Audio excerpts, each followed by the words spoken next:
Okay, hello everyone. Welcome to URM's webinar today, and today we will be discussing penetration testing for cloud native organizations. I think the cloud is becoming more and more popular, so we're going to talk about actually performing security testing in those environments. My name is Lauren Gotting. I'm new business director here at URM, and I'm joined by Mike Emery, who is a senior security consultant, and he'll tell you a little bit more about himself in just a few slides' time. So over the next 40 minutes, what are we going to be covering? We are going to be looking at the definition of cloud native, what is actually meant by that term. We will look at traditional testing and maybe why it doesn't really apply to a cloud native organization. We will think about the purpose of testing, what is the aim here, what a business is trying to achieve. And we'll also look at what can be covered in the cloud. And of course, we'll answer any questions at the end that have come in. However, if you do have any throughout the session, please pop them in the box. We'll get to as many as we can throughout the session, and if we can't reach them all, then we'll reach out directly afterwards and potentially arrange any calls to clarify anything. I'll get back to you with responses. So, firstly, if I just tell everyone a little bit about URM, especially for those that are new here. We've been around for nearly 20 years, so 19 years we've been around. Next year I'll be able to say 20 years and it'll make my life a lot easier. The really key points here about URM is that we've got our cyber team. Under the same roof, we've also got our governance, risk and compliance team. So we can offer services from a technical perspective and also the policy and process work as well. We've worked with a number of different organisations and standards over the years, so you'll see a few there. We support with ISO 27001, PCI, pen testing, SOC 2, so we can cover a number of different topics. URM's people, I'd say, is probably what stands out the most as an organisation. In terms of our consultancy team, our cyber team, everyone really cares about improving organisation security and helping them achieve their goals.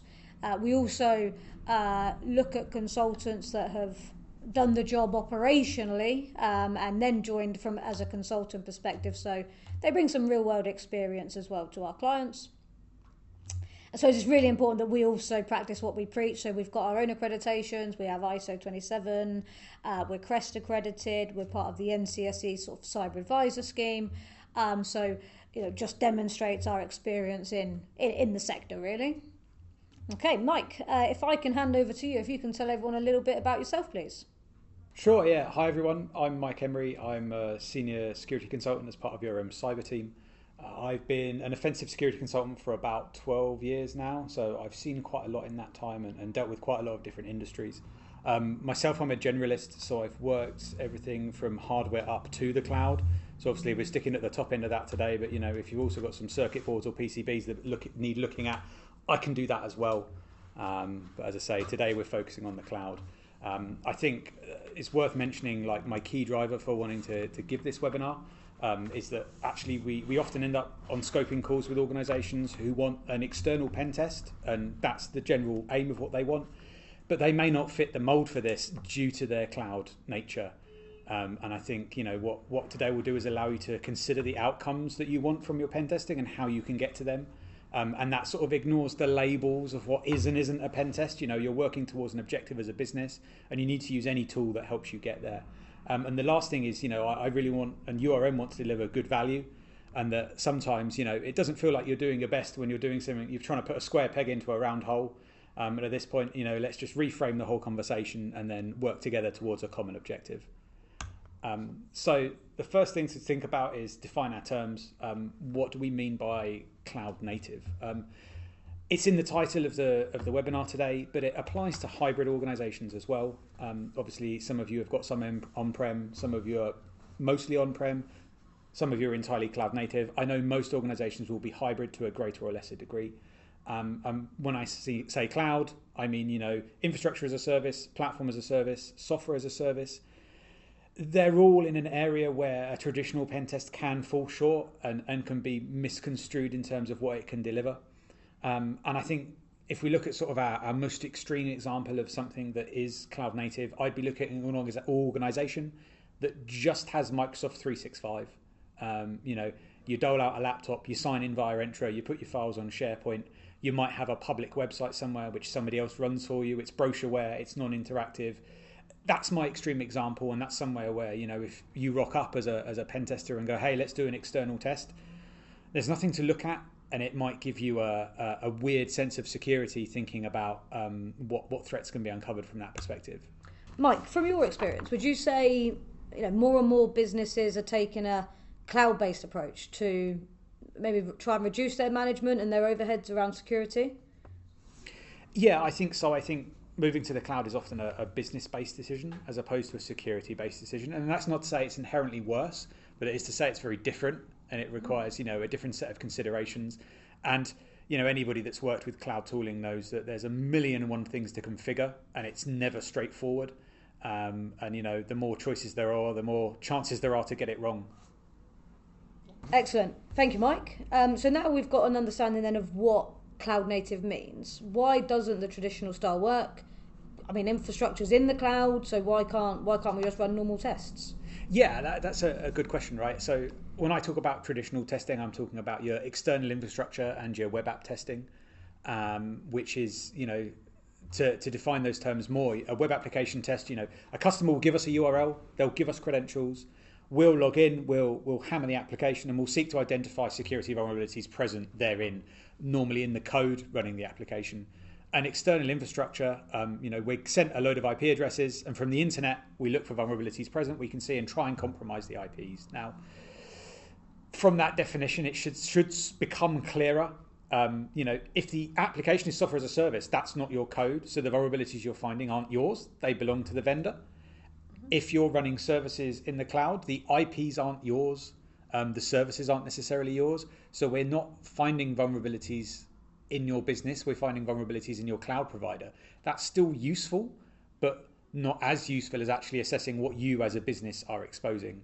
And this means that you end up with scopes that are less than ideal by tying yourself to the traditional testing.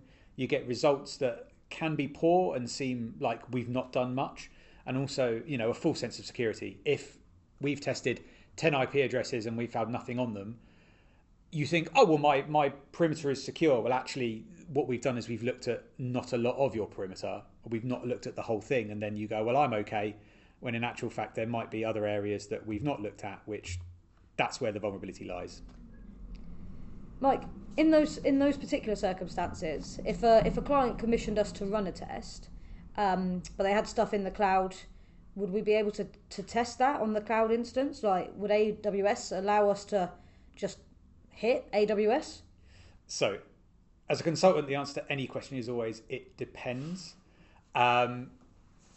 Typically, I'm just going to heavily caveat this, with most cloud providers, you are welcome to perform testing. Okay. It's part of your terms of service. There may be limits to the types of tests we can do. Generally, denial of service testing is not one that anybody likes happening, and we generally avoid offering it because of the complications associated. But there shouldn't be a problem with getting something tested that is in the cloud. You may have to fill out a form. You might have to ask your support team whether it's okay. But I've not come across a situation yet where a proper cloud provider has said no.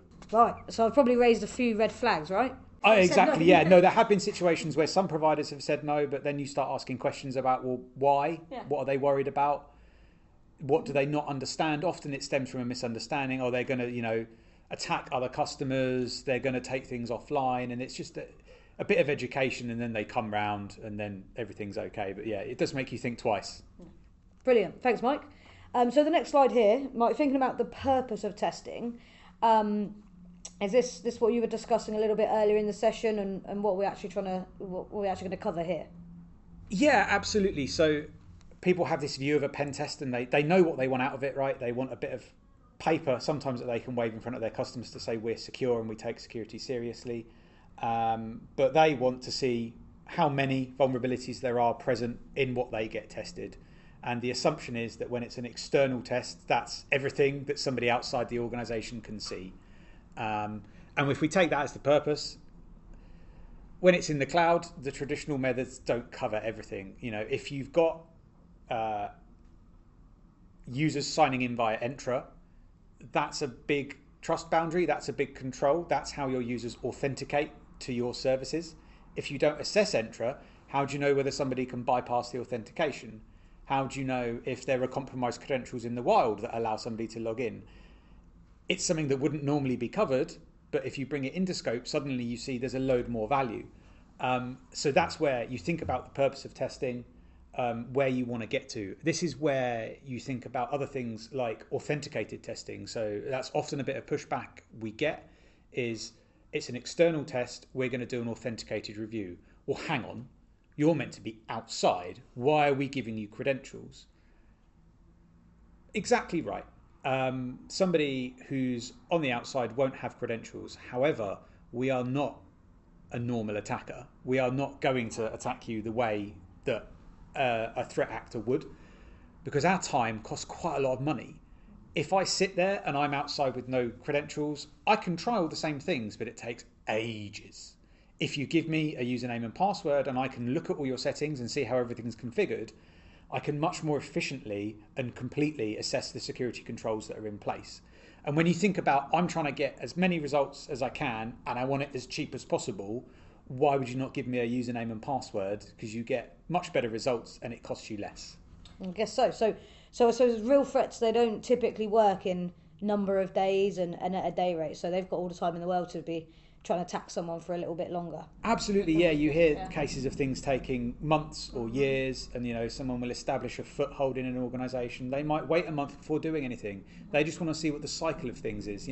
I'd love to be able to do that. I'd love to be able to have a customer that will pay for me to do that. But as of yet, I've not found one.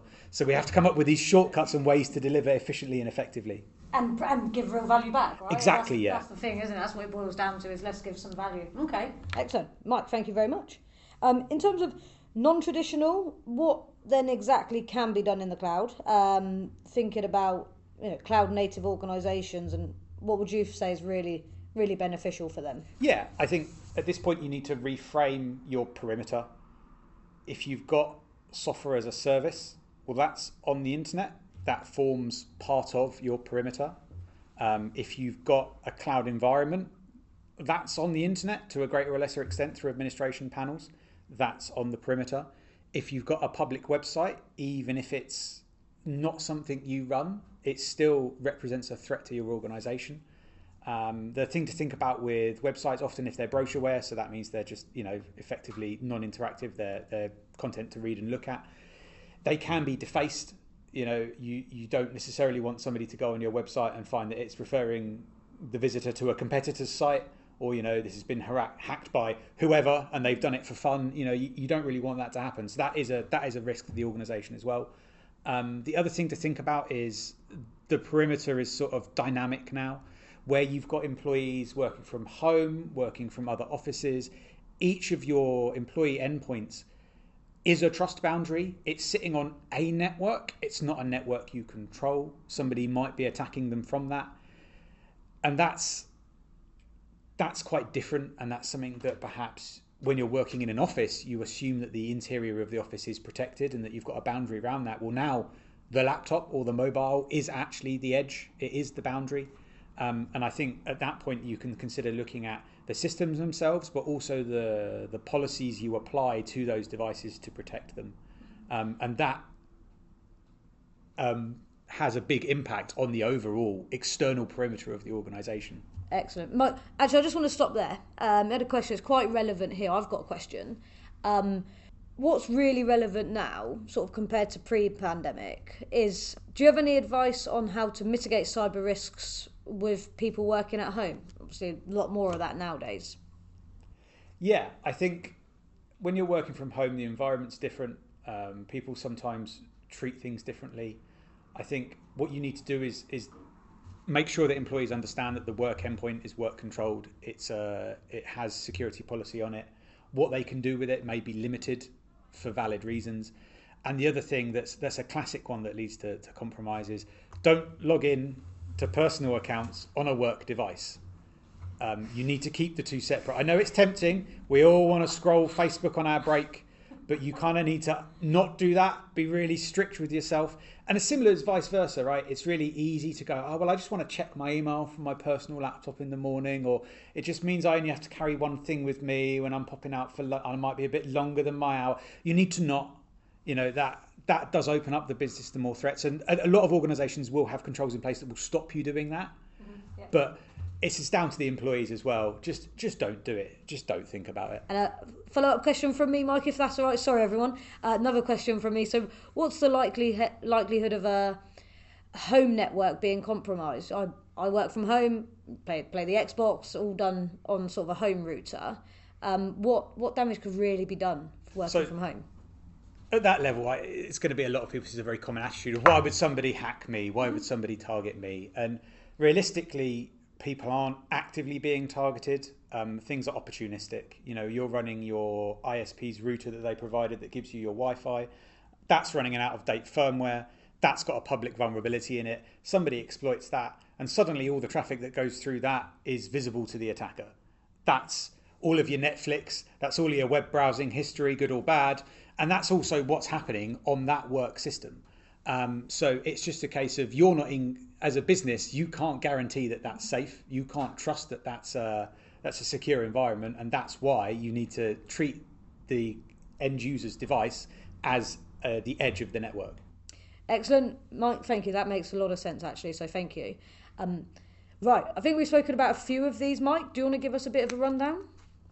Yeah, sure. So I think the other thing I was going to move on to is actual cloud vendors. I think when you're selecting a cloud vendor, they all talk about how secure they are. They all brag about their security features and functionality. That's good. They should all be taking security seriously, but it's also heavily dependent on the exact configuration settings you've got, and also your licensing to a point. There are sometimes we have to recommend things in cloud environments that cost more, and that's always a difficult conversation to have. And this makes it incredibly complex. On an aside here, I do have a minor conspiracy theory about the complexity. It's not that it couldn't be made simpler. I think these organizations have a vested interest in making it complicated to propel their training and certification organizations. AWS make a good lot of money from their training. And also, the more difficult they make it to move to Azure, the less likely you are to be bothered. So I'm convinced it's all a con, but we'll park that there and we'll move on. So no one's listening to us. Nobody from AWS is here. We're fine. Yeah, brilliant. Thank you, Mike. Sorry, I jumped the gun a little bit there. So different types of tests in the cloud. And I know we've spoken about a few of these already at a higher level. Is there any particular ones on this list that we'll go into more details about? Yeah. Bit by bit. We're going to run through these individually as we go. I think it's worth saying that we're not discrediting the traditional methods. They are also in there and they have their place. But let's not limit what we're doing to what we think of as a normal, in inverted commas, pen test, and let's broaden our scope. So I'm going to run through these. I'm going to start with the obvious ones. External infrastructure testing. As the slide says, it's what you'd expect. You give us some IPs and we tell you what's there and what's wrong with them. We appreciate that sometimes this is a compliance requirement as opposed to a security requirement. That's absolutely fine. We can absolutely meet the compliance requirement, but let's not set the bar that low. Let's do a bit better. Let's go a bit further. Let's actually improve your organization's security. As the slide says, in this instance, I would minimize the external infrastructure testing you do. You can even scale back to vulnerability scans, which are fully automated. They find less, but they give that nice, yes, we scanned all the public IPs, Mr. Customer, this is what we found, but we also did some other stuff. Let's go through that, and that's a bit more interesting for you as an organization. The other one, obviously, that people expect is the web application testing. I would suggest only testing stuff that's in-house developed or in-house hosted. That means that any security findings you get are applicable to you as an organization. Software as a service, if it's mega complex, like if you're running Tableau or something, yeah, you can mess up. It's so complicated. The number of those deployments I've seen that are horrendous, yeah, it might be worth looking at that. But actually looking at injection testing, can you get cross-site scripting in this massive platform? They'll have entire teams working on that. And if you do find it, what are you going to do? Are they going to fix it? Only if it's in their interest. So I wouldn't worry too much. You're unlikely to actually affect your security risk by doing that. Just so I understand, Mike, an organisation can test a software as a service, but effectively wouldn't be able to fix it. Is that right? Yeah, if it's software as a service, they paid for a license to use it, they get access to it, and if they say, hey, we found a massive bug here, the vendor can decide that they don't want to fix it. The organization that's the customer can't do anything about it. They've not got the ability to change it. So yeah, you can find a load of stuff, but it doesn't actually change anything. That's very interesting. Thank you. I assume then the recommendation for using software as a service is you'd probably ask them for a report to have, that they've done a test and show that to you. Is that? Yeah, that's one thing you can do. The other thing you can do is, as I'll come on to later, is you can do config reviews, which allow you to assess the software as a service, but from a different perspective, with things you actually can change and improve, which is refreshing. So yeah, just to go back to the slide, the last thing here is you can look to save a bit of money here and focus elsewhere. You can just perform unauthenticated web app testing, potentially. You can chop down your scope here and then save money and then put that money elsewhere to perhaps better effect. Moving on to something that we do include often as part of external infrastructure tests, but it's worth calling out here, is open source intelligence gathering. This is something that organizations can overlook when looking at doing an external pen test. Attackers have ways of seeing what is publicly exposed by an organization. There are methods. Google is a fantastic resource. If you put the right string into Google, it will tell you all kinds of things you didn't think it knew. Sometimes it knows more about me than I know about myself. By using open source intelligence, we can find all of subdomains, different applications, products you're using. There's all kinds of stuff we can uncover, and that can inform what the scope of an attack would actually look at is. So sometimes it's worth doing this even before your external infrastructure assessment, whether you do it in-house or you get somebody else to do it, to just say, hey, what's likely to get targeted? Because you might have something that isn't found by these methods, in which case you should still look at it, but it's less likely to be the first thing somebody goes after. And the other thing that is often not considered, but when we find some, organizations seem strangely interested, and that's breach credentials. There are databases online of previous data breaches. You can get access via some commercial services, or you can trawl the dark web yourself. You can get access to them. You can then just use these. So often on external infrastructure tests, when there's a web app, I'll go and check, is there data, are there usernames and passwords that have been breached? Right, let's just try them all in every login box I can see. And every now and then you'll go, oh, that's handy. That's got me in there. And that's quite useful. That's often how we would get in on an external infrastructure test, but it's good to know, and it's useful to call out in terms of what is my external footprint, what can an attacker see about me. I'm glad you have. Dive into that point, because I've seen on a few proposals and within documents as well, but we can do that as a standalone. Yeah, absolutely. So traditionally, the scope of the assessment is defined before we go and do the open source intelligence. Okay. So once we find all this information, but we can't do anything with it. So we comment on the credentials that we find and whether they worked and whether accounts are still valid. But most of the time, we're not actually able to go and look at the things that we found that might not be in scope that perhaps should be. So doing this standalone is not very expensive. It's quite heavily automated. This is a process, but it can, as I say, help inform what an attacker's likely to be able to see and hence what they're likely to go after. Cheers, Mike. Yeah, I think that's one I'll probably be discussing with a few more people because it's quite interesting, and I think from my conversations, probably something that gets overlooked quite a bit. So this is probably the most obvious one people think of when they think of pen testing in the cloud. It's a cloud review. So what we do here is, I'm sure most of you are aware of sort of standards of reviewing cloud infrastructure. So you've got your CIS benchmark, you've got your SCUBA in the US. There's a whole raft of them. And sometimes you have ones that are tied to the particular cloud vendor as well. What we do is we try and blend multiple of these benchmarks or standards together. So we run a whole load of them, and then we interpret the results and sort of interpolate, give you some extrapolation as well to say, well, you passed most of these, you could do a little better in this area, but hey, you failed all of these, so this is a big area to look at. And this can be quite interesting. And sometimes the individual standards are not brilliant in this regard. So if you look at like the CS benchmark for Azure, if you're not running Microsoft Defender on the Azure account, that's just a big red fail for everything.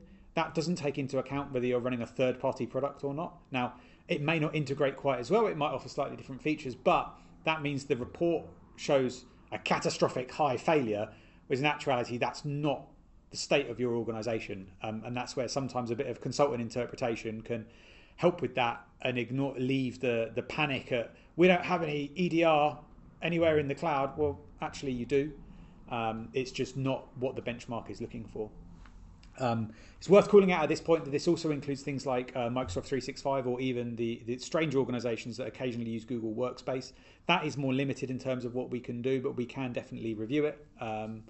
So yeah, it's always worth saying, no matter what the provider is, we can assess it, and there will be standards that we can work to and also extend in order to give good coverage. Perhaps... Sorry, Mike, I was just going to say there, is a bit more collaborative, right? We need to speak to people, we're doing the reviews, we're checking in, we're asking questions.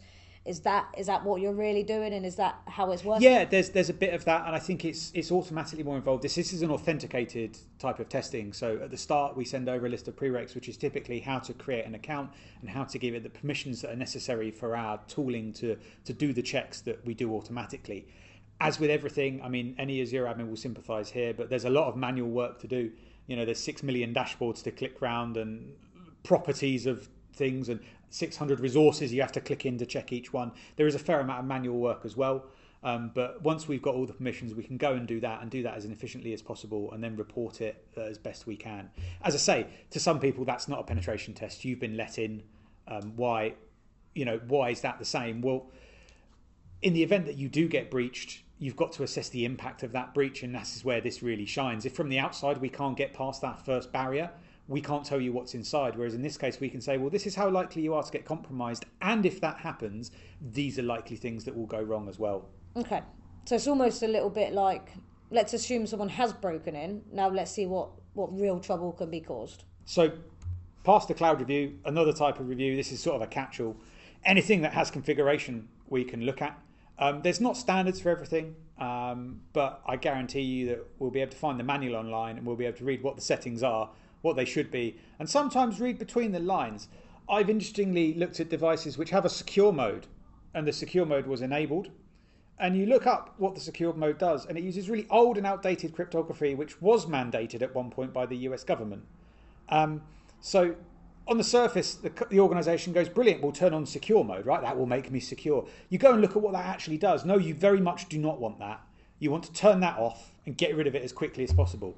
And that, that's the kind of minefield you can find yourself in when you've got stuff that you don't own, that you don't necessarily have the time to dig into everything. You do what you think is right. It's good to get a second set of eyes from a specialist perspective to just assure you that you're doing everything you can. To give some examples of things that we can configure review, we can look at cloud security groups and the traffic going between them. We can look at firewalls. We can look at physical and virtual appliances, platforms as a service, stuff as simple as WordPress. We're running WordPress in the cloud. What do we need to worry about? We can log into that. We can look at the settings. Again, similarly to the cloud review, it's authenticated. We go in, we look, we make recommendations for everything that's not as strong as it should be. And then you know that your config has been looked at through the lens of a security expert and that you've done everything you reasonably can. Mike, may I throw this one over to you? Do you have an example of a recommendation, say for WordPress, or what could be looked at? Yeah, so WordPress is really widely used and deployed, and with good reason. It's got excellent functionality. Where people often trip up is with the plugins. WordPress itself is pretty sound. The code is well audited. But the plugins might just be some random kid in their bedroom, and that gets uploaded, and then suddenly you find you're a multinational organisation using that code that's not been audited. So I would say when you're looking to use WordPress, carefully monitor the plugins you're using, check their history. This is all sort of getting into development practices now, but do consider where the code you're running is coming from and how trustworthy that's likely to be. Okay, so a config review would unearth that sort of stuff. Here's a dodgy looking plugin. That's the benefit. That's the output of an engagement like that. Yeah, exactly. This is a plugin that's only used by 3 people, has only been updated once in the last 4 years. Commit schedule is often an indicator of activity, and while activity isn't an assurance of security, it does tell you that if an issue's found, there's a flying chance it might get fixed. Brilliant. Thanks for clarifying. Cheers, Mike. Moving on to another one. This is looking at endpoint securities. This is the bit that people often miss. Looking at build reviews and MDM, so mobile device management reviews. Again, authenticated services, you're seeing there's a theme here. Despite being external, we're actually sort of looking inside out to give better coverage. So these two things, build review, that looks at the operating system running and the settings of that specific operating system. So common things this will find is missing patches or weak configurations that are present. So a common one with a Windows device would be cached network credentials, for instance. So if if two people sign onto a laptop, that Windows laptop actually stores their Active Directory credentials on the device, which means that if it's not connected to the network, you can still log in. That's really useful, but also as an attacker, that's mega useful because I can steal those hashes and then crack them, and then I've got passwords I can use elsewhere. So it's that kind of stuff is the thing we look for. And a mobile device management review, obviously this is how you would push configuration down to your endpoint devices, be they laptops or mobiles. We can look at those and make suggestions about how you can improve them. Do your endpoints need Bluetooth? Do people use Bluetooth headsets, or do they all have wired ones? Yes, people will complain that you've turned off their Bluetooth, but that is just one less way for them to get compromised. Historically, USB was always disabled, right? That's kind of gone away, but I would see that more and more can come back with the advent of sort of cloud-based storage. Why do you need to be able to move files via a USB stick? It's not a thing you do very often anymore. Why do you need that? These are all things you can lock down, and these are things that it mitigates that risk of somebody, putting something on the floor outside your office, some helpful soul going, oh, I'll try and see who owns that, and oh, look, they've been compromised. So that's the kind of stuff you can look at with an MDM review as well.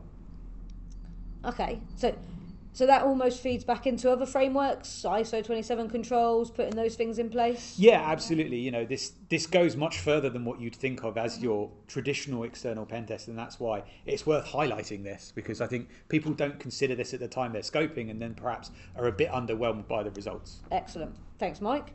Another one from me, really. Sort of earlier on in the presentation, you say, external, try this, limit that. Web app focuses here in certain areas, and maybe save some time and budget for other areas.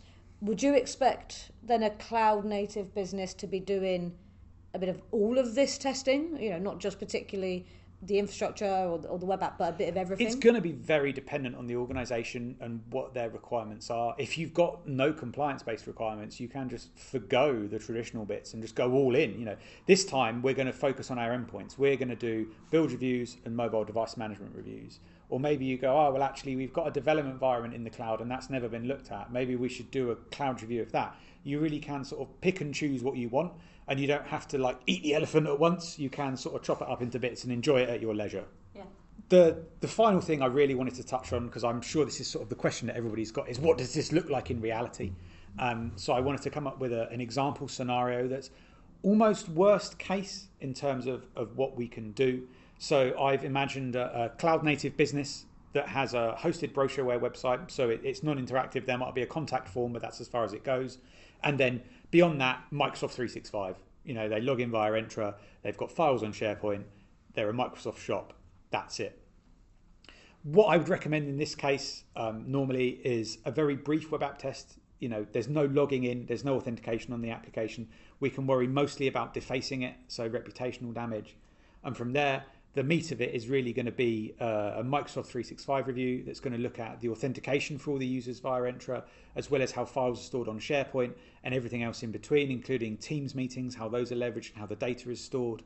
Past that, we look at the endpoints. So you can see there's an Intune review for how the corporate devices are controlled, both mobiles and laptops, and also build reviews to check that the master build gold image that you're using on all of your endpoints is as strong as it can be. And as you can see here, that's going to be roughly 8 days of time. Now, that's a ballpark figure. It will scale up and down depending on the organisation. But that should give you a flavour of covering all of those things takes that amount of time. So I'm not looking at 20 days. It's not a mega investment. It might be a bit more than your 2-day external infrastructure test. But think of the value you're getting. It's actually setting you up properly to be secure instead of giving you a few things that you heard about last year that you can't fix because it's not yours. Excellent. Brilliant. Thank you very much, Mike. Really appreciate that. So we've had it. We've got some time for a few questions. I'll throw a couple of at you, and as I said a bit earlier on in the presentation, if we don't hit every question, don't worry, we'll get back in touch with you with some specifics. Potentially if there's more questions and we've got some questions, we'll set up a call. So Mike, for now, the first question here is hopefully quite a simple one for you, but is testing infrastructure in the cloud more complicated to do? That's a good question. The types of assessment I've suggested that are authenticated, the prerequisites we require to do the testing are slightly more involved. If you think about your normal test, you just give us some IPs and say, yeah, go for it. We then go to town. In this case, you will have to set up accounts and give us permissions and give us access keys and that kind of stuff. So it is a bit more involved, but realistically, we provide instructions and we're always available to support if you do have any issues with implementing them and getting those accounts set up. So there's a little bit more time investment required, but that's more than borne out by the results you get. Excellent, fantastic. Cheers, Mike. And another one here. Do you think it's more secure to put everything in the cloud? That, again, I'm going to go back to my consultant default of it depends. There's no one answer that fits every organisation. It completely depends on what you're doing. There are advantages, particularly in availability in the cloud. It's going to be stored potentially in multiple regions. Europe can go down, you've still got North America, and if that goes down, you've still got Asia. But conversely, you might have data regulatory requirements that mean that keeping it in-house is just that much more simple. You understand where the data is, you understand who's got control of it, you understand what legislation applies to it. You also understand what's being done with the data. When stuff goes into the cloud, you don't know what's being used for AI training, large language models, all of that stuff. That's a grey area as well that I'm sure we're going to see stuff happen with in the future. So it's all down to your tolerance of how much you want control and how much you fancy the convenience of it being in the cloud. Great answer. Cheers, Mike. And I think we've probably got time for one more. We'll see how long the answer is. Security in the cloud. How can an organisation get assurance, that their cloud provider has basic security in place? Most of the major ones are pretty good. That's a very broad generalisation. But you kind of have to really trust them. That's part of the buying process. Trust and integrity is something you should look for when you're looking for a vendor. And you can also go and actually, weirdly enough, look at their security advisories. So they should have somewhere a list of all the vulnerabilities that have been identified in their cloud platform and where they fixed them. Conversely, the more vulnerabilities you see might be a positive sign because somebody's found them and they've fixed them. If you see an empty page, either they've got something to hide or maybe no one's looked terribly hard. So just bear that in mind as well. I did not know that. That is very interesting. And this is just available on the web, is it? You just sort of Google? Yeah, absolutely. Yeah. You should be able to see historic public vulnerabilities and where they've been found and what the impact is. It's a good time if you're into that sort of thing. Excellent. Mike, thank you very, very much. As you see, we're coming towards the end of the session now. So if I just let you know how URM can help. We offer free scoping calls, as we've mentioned throughout the presentation. Getting the scope right is really important, and we're willing to have many conversations to collaborate and really understand what will bring benefit to the business. So free scoping call. Then we've got a few offers on around sort of offering some free scans on external infrastructure testing and some security build reviews of some devices. So that's applying to any tests that are booked before the end of January 2025, which scarily isn't that far away now. And our upcoming events, so hopefully everyone gets our mailers and is invited to our events. So we've got the 22nd of January. We're going to be doing a Cyber Essentials Q&A.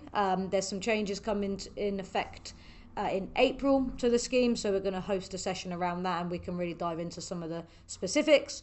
And a week later on the 29th of January, we're doing a PCI DSS. So there's a sort of cut-off point for the new requirements coming in, and we will be discussing those with one of our QSAs. If I can ask you very kindly to complete our feedback form after the session, so please do just take a couple of seconds to let us know what you think. We value feedback and we like to build future events around feedback we've been given from attendees. From myself and Mike, thank you very much for taking the time to sit with us today, and we hope you learned something interesting.